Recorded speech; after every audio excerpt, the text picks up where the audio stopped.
This is my FMS FJ40 and I have spent a lot of time getting it to look exactly how I want it to look, changing the wheels, printing 3D accessories, putting a driver in it, but it has a problem, and that is that it doesn't sound like an FJ40.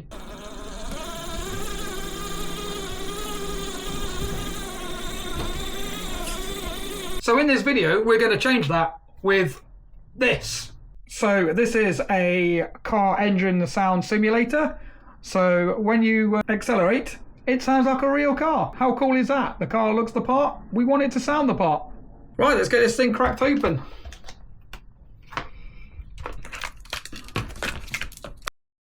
Right, super easy to install. You've got the sound module, you've got a power cable coming off it, and a servo type connector. So you plug that end into your power, like so.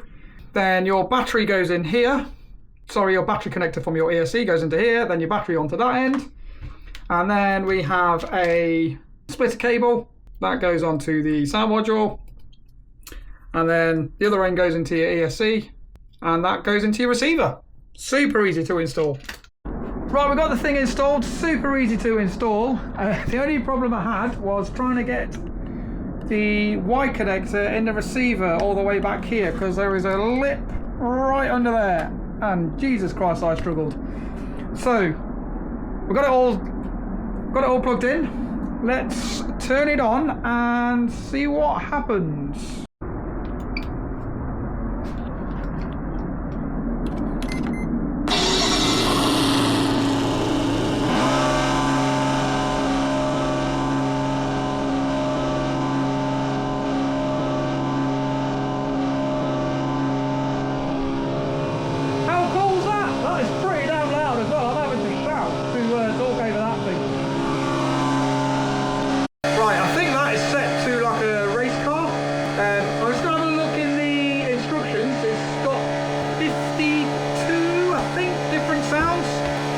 Have a quick play.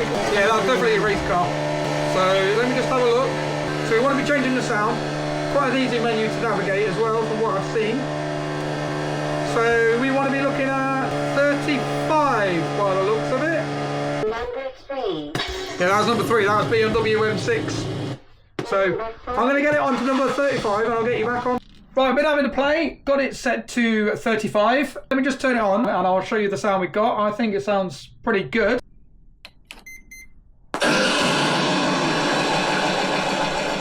Well, that speaker is ridiculously loud and it's not even on maximum volume.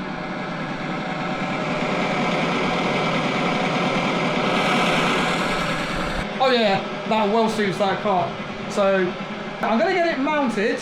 We have another problem, is that there isn't a lot of room in this engine bay. If I get the battery in, I mean, I think we'll be alright if we mount it up there. That should... Oh, we got a problem. We've got a problem, it's not going to fit. What's going on? Let me see what I can do. Hopefully we can rearrange some stuff and get it to fit. So I'll get you back on when we've got it fitted. Right, as you can see, that is a very tight fit. I've had to sort of wedge it down here. I was hoping to put it up here, but it's not going to shut because of the battery. So it's going to have to go down the side here somehow. Look at all the bloody cables is in there. That's why we ain't got any room. Oh man, it's because of the winch as well. That's got additional cables, and then you've got light cables as well. So we are very limited on room in here. This is what one problem I was getting a bit concerned with. But I think it'll work down here. It's it'll fit. Don't really know which way round. I think it'll work like that, look, won't it? So we might just need to shimmy some cables about, but anyway, I'll get it properly fitted and then we'll get this bad boy on the trail and get some cool footage with it. So catch you there.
That's really good fun with that sound module in it. Adds even more realism. I actually took the ESC out of the Peso, the Hobby Wing 1080 G2, and put in that because I'm using that a lot more. If you haven't seen that video, go check it out up here, because I've actually got the real driving installed on the FJ40. That, along with the sound module, honestly, like really good fun. I have took it through a little bit of water, but I'm not 100% certain that sound module is waterproof. If you know how to waterproof them, or if you know that they are waterproof, drop a comment down below. That'll be absolutely awesome. And we will catch you on the next one. See you later, guys.